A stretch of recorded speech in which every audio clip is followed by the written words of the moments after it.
Hello guys, it's another beautiful day to be alive and welcome to another thrilling episode of your favorite entertainment program, E360. Now, like you know, it's a program that touches various aspects of entertainment ranging from food, dance, and the likes, just how you like it. And I remain your host, Chidi, thrilling you with exciting topics and guests all the way. Today we'll be talking fashion, very interesting one. Let's take a breather, we'll be back. Emmanuel E Bright is the founder and coordinator of the Afro-fusion project, an inclusive art, fashion, and culture brand established to promote and integrate African heritage with global possibilities. The Nigerian-born cross-cultural creator, through his simple yet unique and dynamically inclusive pieces, inspires and advances borderless ideals and messages that bridge cultural divides, deepen identity, and promote self-awareness. He is also the mind behind Imagination, Clothium, and Uniform Us. The award-winning creator's designs have been donned by multinational brands like Roll Trade International, MTN, Change.org, Acumen West Africa, Phytoscience, GT Bank, Platforms Africa, Signal Alliance, and Reader, just to mention a few. He has also received accolades from projects like Runway in the Slum, Third Mainland Motherland, and Fashion Feeds Children. Emmanuel is among a new crop of Africans who, in the words of the United States Institute of Peace, are increasingly using the arts to reimagine their world and reclaim public space to reflect on what a more peaceful and prosperous Africa could look like. He is a recipient of the Award for Creativity from Ahmadu Bello University's Business School, Zaria, in Nigeria. He is also a proud winner of the Versidad tournament, which held in the United Arab Emirates. Well, now you can see that we have with us in the studio a very, very, very important personality. I'm excited to introduce to you Emmanuel E Bright, the founder and coordinator of the Afro-fusion project. You're welcome. You're welcome. I'm excited to be here. I'm really excited to be here. It's my pleasure. Really it's my excited pleasure. to be here. Yeah. Thanks for coming. Yeah. So every story has a beginning, right? So would like to know what's the story behind the Afro-fusion project? The Afro-fusion project has come a very long way. I don't want to be like artists when you say, when they start music, say started in my mother's stomach and all those stuff. But mine has been long coming. I still recall clearly when I was in my about 8, 9, 10 years old, my dad or my mom would take clothes to the tailor to make clothes for us. And consistently, when they take me back, they take me to make the measurements. When they are done with the measurements, I'll go back behind their back. I'll go and change the design with the tailor. Consistently, right? My mom will get some fabric after sewing her wrapper. I'm sure they did it for some people. And then when we're done, give a little piece. I always had my idea of what it could be. So it was consistent. And by the time I got to university, if I had an option, now that I know better, maybe I would have studied fashion, design and all those stuff. But I studied business. But again, everything works together for one's good because the business aspect has quite helped me. And by the time I left school, the idea was simply to go and do some internship, go learn with some fashion designer. Back then it was the Dakovas of this world and the likes. But then again, the economic reality hits. I had to make money. But I knew someday I was going to come back. So we are here. All right. That's an interesting one, very interesting one. Yeah. So I'd like to also know, what is your creative fashion style and the inspiration towards your creative designs? My creative style is a reflection of my personality. I don't want to sound selfish, but it's simple, at the same time bold, it's embracing, and it's also approachable. I love to do all those costumish kind of stuff, but then functionality for me is key. Once in a while, we get to do the costume-like stuff, the runway kind of things that shows your versatility in the industry. But then for everyday wear, we try to create what someone can wear and rewear, particularly in this age where people are scared of repeating or like you say on social media, don't repeat clothes. We create something you feel like wearing. And if you don't feel like wearing it, clothes have a way of calling you, come and wear me. So that's simple, approachable, bold, and exciting in its own way. That's basically what I call the Afro-fusion style. All right. So, like you said, you Yeah. said your creative style is it's more like a you thing, a reflection of you. Yes, yes, So in many ways. that's very unique. That's very unique. Yeah. So how do you get these fabrics? Do you source them locally, internationally? How do you? We source internationally, we also get locally. In fact, the ability to source fabric is a skill on its own. For some people, it's a gift. Because 20 fashion designers could go into the market at the same time. In fact, 100. And they'll come up with different things based on their perception of design, based on their understanding of fabric. So to a large extent, we get fabric sourced in Nigeria. But also when we need to source internationally, we don't delay because some clients are very particular about the kind of fabric they want and how they want their collections to go. Okay, so let's talk about fabrics because Yeah. you said something that is really, really very interesting. Yeah. You said sourcing your fabric is Yeah. a skill Yes. in itself. Yes. So let's talk about that skill. Okay, so when I started in the industry, the idea was go to the market or suppliers as you would. In fact, some suppliers get it to you. And so you'd have to go check, look at it. But when I spent 1-2 industry, I had to change the term for myself and the people who work within my team. I call it fabric hunting. It's like going with a gun to the market to make sure you get the best of the fabric. It's when I got into industry that I realized that you can, so for example, I'll give an example. There are fabrics that if you buy, they look like they won't, let me use the term, wash. But when you soak them in detergent and water, they still look normal. Yeah? But guess what? When you put them to dry in the sun, the color starts moving. Fading. But let me even take further. Some will still look good when you put them on the line to dry. When you iron them, they change. So it takes consistency and understanding and learning. Because at a glance, some people can tell this fabric will likely behave this way and it will not. Let me shock you. You can actually taste fabric. Yes. Okay. People taste fabric. Now, it looks, it's not your regular, Ah, unorthodox. because, Yeah. But I don't taste fabric. But I Okay. saw someone one particular time put fabric in his mouth, like, say you can actually feel it. I won't dispute it, but there are so many ways you can get to. It's a skill. It's a skill. And if you just jump into the industry and just look at a fabric on face value, it looks lovely and all those stuff.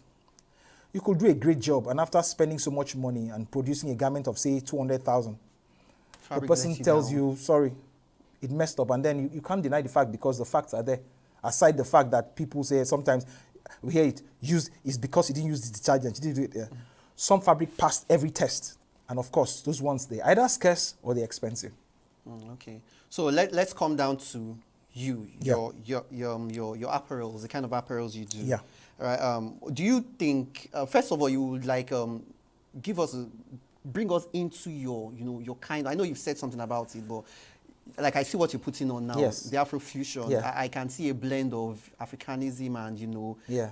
how do I put it? You can be. It's global. I don't know Yeah. how to put it, but I know you understand what I mean. But I want to give you the honors to explain your style. Like what you're putting on now. Okay. Maybe let's talk a little bit about the history of these patterns. All right. These patterns have been, let me just say, Africans kind of colonized this pattern. These patterns originally were not from Africa, right? It was made by a Dutch company, a Netherlands company, and they tried it in Indonesia. It wasn't doing so well, so they moved it to the coastal countries of Africa and it started selling. Since then, it started, making lots of marks. And of course, even though it goes by different names, we still call it regular Ankara. And then, of course, several companies, both foreign and local, started making that. But the fact that it has become identity is a big plus, right? For me, it's an era where Africans are excited to be Africans. We've gone past those age where people traveled abroad and they want to hide their identity. People go abroad and they shout their identity to the world because somewhat we are at the fore of what is happening right now. And like I was telling a friend, the critical factors for this are not too far away. I mean, if you have the likes of, I say Afrobeats. Afrobeats is one of the biggest influence when it comes to this fabric. Though some of our Afrobeat stars don't wear it a lot, but if you go down the history of Afrobeats, talk about the likes of Fela, who necessarily not wear Ankara, but he wore things that were African, right? And then it seemed that he had been forgotten. When there was a resurgence, when there was a look back at his music, and he became big, and he had Fela Broadway with the stories of him wearing Merry Women, and then, of course, the global people took notice. At that time, Afrobeat or Afrobeat itself was making a breakthrough into the industry. And then boom, there was a huge explosion. Now people did not only want to see the African artists, they wanted to know about Africa, and particularly the country that they came from. And then with the migration, with Jackpa, as they were called, that was another boost. So there are several factors that have led to that. Now, the fabric that was once an exclusive preserve, I would say, of the law in the society, because back then we were doing lace, doing all those big, all of a sudden, no party is complete without Ankara, right? And everybody wears it. It now depends on how you stamp your identity by virtue of style. So for us, it could be something else tomorrow, something else African, but as it stands, this is our fall product, using Ankara and blending with some Western fabric, in many cases, to create something unique, and why we call it Afro-fusion, a fusion or a hybrid of both African and something Western. Western, all right. So, well, that's interesting, because I really buy into the idea. I like to look funky and not forget my history. Exactly. So, yeah, exactly. I buy into that idea. Modern, still deep in your roots. In your roots. Okay. So, how well do you think our designs do globally? Can we stand with the likes of the Gucci's, the Louis Vuittons, and the Louis Vuitton, the Gucci's, they have a history. Okay. They didn't just pop from somewhere, right? And then when it comes to the idea of clothes, telling stories, you sell your stories. Okay. People have their tradition, they have their ancestries, they have their history, of course, and they will build on that. But when you make a case, right, for your fabric and your style, you begin to get noticed. And even though we cannot stand on the same pedestal like the likes of the Gucci and the Louis Vuitton, we are doing very well. And I confidently say, just give us a little time, we'll be there. There was a huge, not noise, there was something huge, some positive commotion when Beyonce wore Ankara. The whole world took, I was online with the bulk of the time because I tried to find out trends and all those stuff. Nearly all the blogs carried it. Beyonce wore Ankara, people talked about it. She wore different shades to it and all those stuff. And guess what? It was a Nigerian that designed it. What would you say if I say, I don't want to mention the star, that a core Nigerian is at the heart of the design of his design team? I'm not giving away, of his design team. So it's a big deal. We may not compare with the likes of Gucci, but gradually, if we begin to sell this concept, this idea to them, then they begin to buy into it. And before time, you never can tell what the next collection will look like. Let's go on a short break. We'll be right back.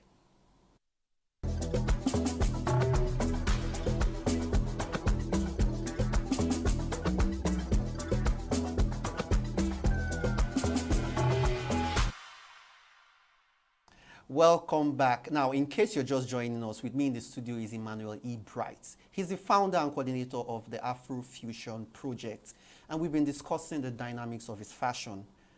Now, you said a lot, and like I said, I really buy into the Afro-fusion project because personally, I like the blend of the prints and the African, and the Western design. So, in your opinion, I'd like to ask that what are the most critical aspects of the fashion industry? In broad terms, we'll be discussing a lot of stuff. If we were to bring it down to the average Nigerian, it would be slightly different. But because we're talking globalization, you're talking global, at the same time you're bringing it within the confines of your locality, or within your locality you are still looking at the global. I'll touch on some pretty points that are critical factors and which every fashion designer or someone who looks to go into industry should look at. Because it's beyond I can sew, I can design. There are people that can design way better than some of the best known designers, but yet they are known. Actually, they are poor. In fact, from my experience, some of them cannot do 2 square meals. So some have had to close their shops and actually go to start working with someone else for near peanuts. You'd be lucky to have a fashion entrepreneur, a fashionpreneur who would say, okay, you're good enough. I'll be able to give you $500,000 a month or 3, which is actually worth, because some clothes are as good as 2 million for one, some 500,000, but for near peanuts, they give you accommodation and all those stuff. So this, in order for you not to close down your fashion business quickly, in order for you to grow in the fashion business, here are some critical factors that I think you should look at. I was looking at the other time quickly. I think one of the ways to look at, you can't run away from sustainability. The days of just use any fabric and sew is beginning to disappear. It can work for a local environment, but the more environmental friendly or conscious we become, the more we have to talk about the issue of sustainability. People want eco-friendly materials. People want recyclable materials. People want to think about the working conditions of people that work for you, right? To know that they are not earning peanuts while you are selling millions. Those are things you look at. Because at the end of it, we're not just talking about clothes. Every cloth tells a story. If you watch the House of Gucci, tell you the story of how the cows, how they are fed, people want to go down to history. They want to find out, if I'm wearing this particular dress in London, who made it? How was it made? Does my conscience allow me to wear it? Right?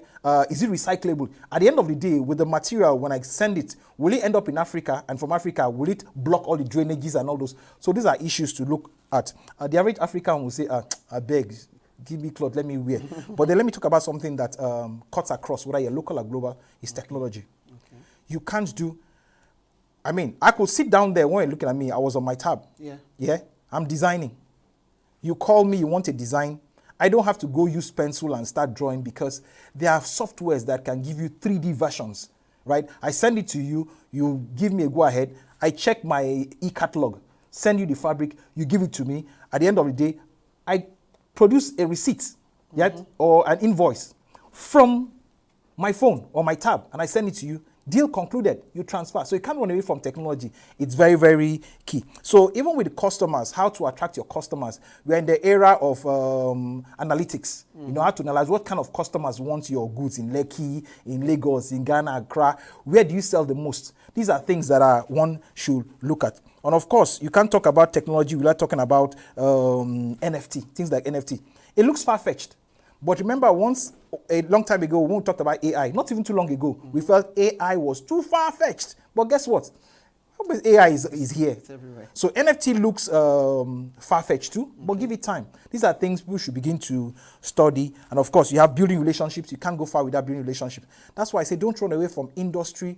Each time I hear there's a fair happening here, each time I hear there's a meeting, I want to go there. I want to be on. I want to connect. I want to network with people. Sometimes it's not people who are doing what I'm doing, but people who seek to do what I do, but don't have the time. Partnership goes a long way. I'd rather have, like someone said, I'd rather have 50% of 100 million than have 100% of 2 million, right? So these are things to do. Of course, clearly, brand identity. You can't run away from brand identity. Too many tailors. The number of tailors in Nigeria, they're not enough. We need more. But guess what? You have to be distinctive. You have to distinguish yourself. That calls for brand identity. How do we find you in the midst of all the tailors? How do you create the same looking product with the same fabric? Yet one will be, while someone else's own is priced for 20,000 naira, yours is priced for 500,000. Why? Because you've built a brand over time. Something memorable, something people can relate with, some people are proud to wear. In case, not just building marketers for yourself, but creating a group or a team of brand evangelists who are excited about your products and able to introduce it to other people. All right. I like the brand of evangelists. Yes. You go out and speak the words. Yes. All right. So I'd like to ask, with what you said, what outfit sells the most? Is it with the men, children, women? No, that's one debate. People are like, is it the men, the women, who wear? Okay, so let's be more practical about what I said. All right. If you use analytics, okay, and one factor says you have over 70% or near 70% of population in Nigeria are youths, that should give you an idea, right? And that population tells you that children are a significant percentage of that. That's key. But then again, you have this demography that you cannot ignore when it comes to fashion. They've been there since time immemorial. I guess when Adam wore just something across his his private and all those stuff, Eve must have done like 3 sashes and all those stuff in animal skin. So clearly, women are in the lead, right? And then, of course, you can't take away children. Men are doing well. We're doing it for ourselves. We are closely following. Give us time. The idea is if you give us reason to wear, we would wear. So we are creating more reasons for men to look good, right? And not just go about trying to earn for the family. Because we deserve to look good. Sure, yes, we do. yes, sure yes. We do. All right. Yeah. So finally, we'll do something else, right? Briefly, but I want to ask this one question. So what should we be expecting from you? Oh, wow. Okay, so in simple words, African heritage, global possibilities. We want to tell the story of Africa using fashion, using arts, using lifestyle, basically. So what to expect from us? Expect more exciting, simple, yet bold, embracing, approachable designs from us. We'll keep it in such a way that you can pick our products from any, I mean, if you had 20 fashion designers, you'll be able to pick a product and say, hey, this looks like what Afro-fusion project does. That's basically what. So runways, we hit the runways, New York. I mean, we're dreaming, big things. but we've dreamt like this in the past, and the things we dreamt about have become. So those are things to look forward to. It's not just clothes we make. Okay. I wish I bought a blend of leather and Ankara, or blend of Ankara and Ashoke, right? Or blend of leather and raffia from Ikotekbene, right? So we're trying to promote everything Nigerian. We're trying to promote everything African. So the product is just the starting point. Oh, okay, okay. All right, that's nice. Viewers out there, just we're going on a short break. Just sip some water, take a juice. Don't go far. We'll be right back.